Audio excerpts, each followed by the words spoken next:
ये कहानी है एक ऐसे बेटे की जिसे माँ का प्यार तो मिला, लेकिन माँ की कदर करना कभी नहीं आया।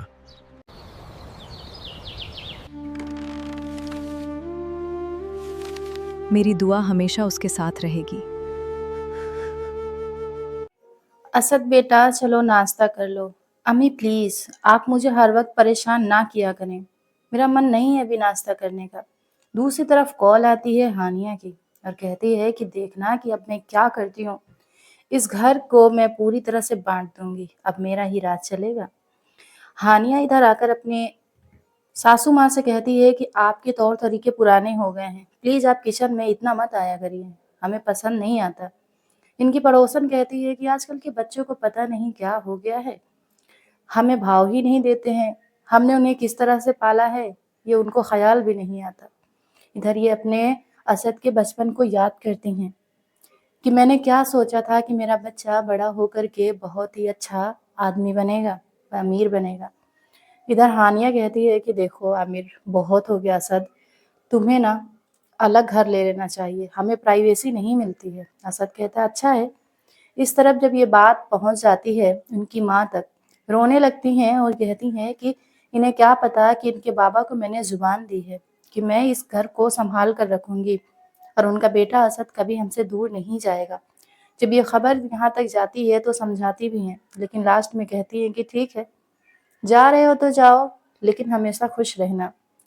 माँ का दिल तो नहीं चाहता है कि अपने बच्चों को खुद से अलग करे, उसके जुबान पर कोई बद्दुआ नहीं, बस दुआएं होती हैं। इस तरफ हानिया कहती है ये हुई ना बात, अब हमें बहुत सारी प्राइवेसी मिलेगी, खुश होती है।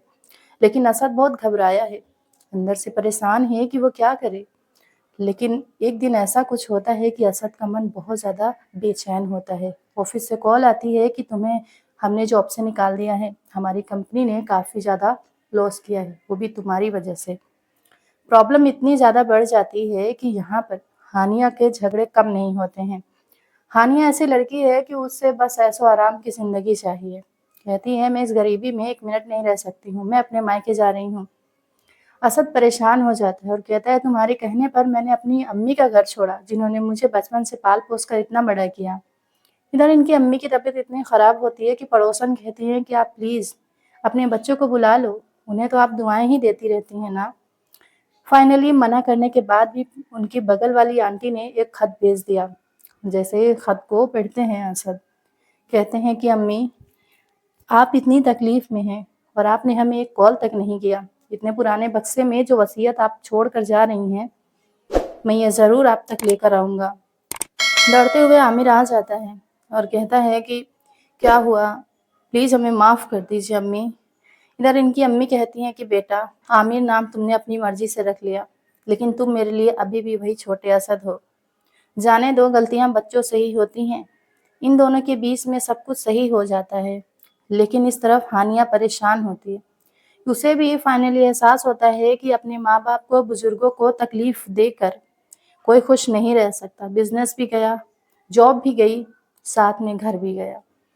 जब ये माफ़ी मांगती हैं तो असद की माँ इतनी ज़्यादा दिल की अच्छी हैं कि वो कहती हैं बेटा कोई बात नहीं, याद रखना एक बात हमेशा कि बड़ों को परेशान करके, उनको तकलीफ देकर तुम कभी खुश नहीं रह सकते हो। ये जितनी प्रॉपर्टी है सब तुम्हारे बाबा ने हमारे नाम की है, तो तुम्हें बाहर जाने की क्या ज़रूरत थी। हंसी खुशी ये परिवार एक दूसरे के साथ रहने लगा।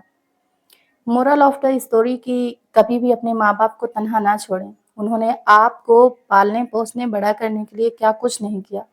माँ बाप हमारी ज़िंदगी की वो अजीम हस्ती है जिसके बिना ना तो हमारी हस्ती अच्छी हो सकती है और ना ही हम खुश रह सकते हैं। इनकी इज्जत करें। अगर अपने भी पेरेंट्स से आप प्यार करते हैं तो रेड हार्ट कमेंट करें।